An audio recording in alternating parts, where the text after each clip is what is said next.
dirais qu'il est très appréciable. Franchement, c'est très cool, je suis très contente. Je voulais une médaille d'or en cette nouvelle année et ce nouveau début d'Olympiade, on va dire. Et ça me manquait. Après une médaille d'argent, une médaille de bronze, pas très satisfaisant pour moi. Voilà, je voulais préparer ce championnat comme il se doit, avec ce que j'avais. Je suis très contente parce que c'est quand même 4 participations et 4 victoires. Je voulais pas m'arrêter là.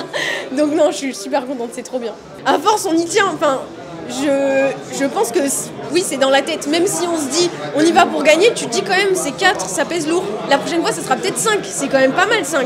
Et donc tu veux pas freiner le... Ouais, c'est des stats qui te motivent, je pense, et qui te poussent en fait à peut-être donner le meilleur de toi-même, quoi, et aller chercher cette belle médaille. En tout cas, j'ouvre le compteur et j'espère que ça va leur donner encore plus peut-être de force à vouloir faire la même chose et d'être bien. Et on a fait une préparation qui était pas simple, toutes, et on a vu qu'on était en difficulté. Et là, je pense de lancer un compteur comme ça et avec de très bonnes sensations, je trouve, contrairement aux autres tournois, peut-être que ça rassure, j'ai envie de dire, je sais pas, donc j'espère pour elle, en tout cas j'espère que je vous rassure là. Les préparations comme ça, quand on fait des prépas championnats avec des thématiques surface, des thématiques où derrière on est amené à se pousser à bout, c'est vraiment nous, on est au milieu, les Naikomi ici, les filles en face, des thématiques où on a 2 partenaires différents, t'es KO, t'arrives pas forcément à faire ce que tu veux, mais la charge d'entraînement est normale, t'es un peu fatigué, mais c'est normal, il faut aller te pousser dans ces limites-là. Et moi, j'ai jamais vraiment apprécié ça, mais il faut le faire parce que du coup, c'est bien, ça te permet de t'entraîner comme il faut pour préparer un championnat. Et là, depuis les Jeux, j'avais pas fait ça aussi. Donc, ça faisait longtemps et j'avais oublié comme c'était difficile et j'avais oublié que j'acceptais cette difficulté. Là, je l'acceptais pas trop ces dernières semaines. Donc, j'avais hâte d'être en manque de judo et hâte de voir ce que j'allais produire sur ce championnat et je suis très contente. C'est souvent ça, j'ai l'impression quand même sur les compétitions que je suis assez... il faut que la machine elle commence à capter les choses, il faut que la machine se détende parce que on est un peu crispé au début, on sait pas ce qu'on vaut sur le premier combat, c'est toujours dangereux un premier combat, faut pas prendre de risques mais il faut en mettre aussi, il faut quand même prendre des risques quand même, quoi. Et petit à petit on voit en fait dans quel état on est, ce qu'on vaut et si on est bien en jambes ou pas. Et là effectivement je peux me trouver assez rapidement en jambes et ça m'a permis d'avoir confiance sur chaque combat.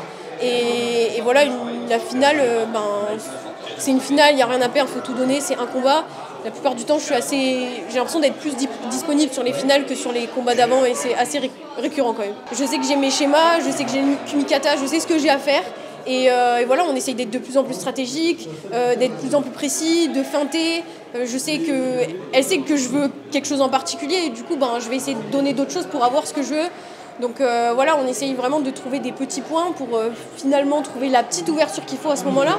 Mais voilà, si on regarde, les finales sont jamais les mêmes, ça tombe sur c'est jamais la même chose qui se produit et c'est ça qui est beau, c'est le judo et on trouve des solutions, Il y avait du monde, ah oui, c'est toujours intéressant. C'est quand même un championnat d'Europe, je pense que les Européennes font partie des filles qui sont assez costauds et qu'il faut redouter un petit peu. Donc oui, et voilà, ça fait du bien, on a envie de voir ça, c'est une bonne prépa aussi pour les championnats du monde.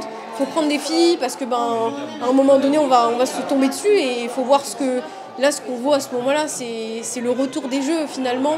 Même si il y a eu Paris et Tbilissi, c'était un peu une recherche, c'était un peu on va se retrouver, on est quoi, qu'est-ce qu'on met en place, il y a des nouvelles choses.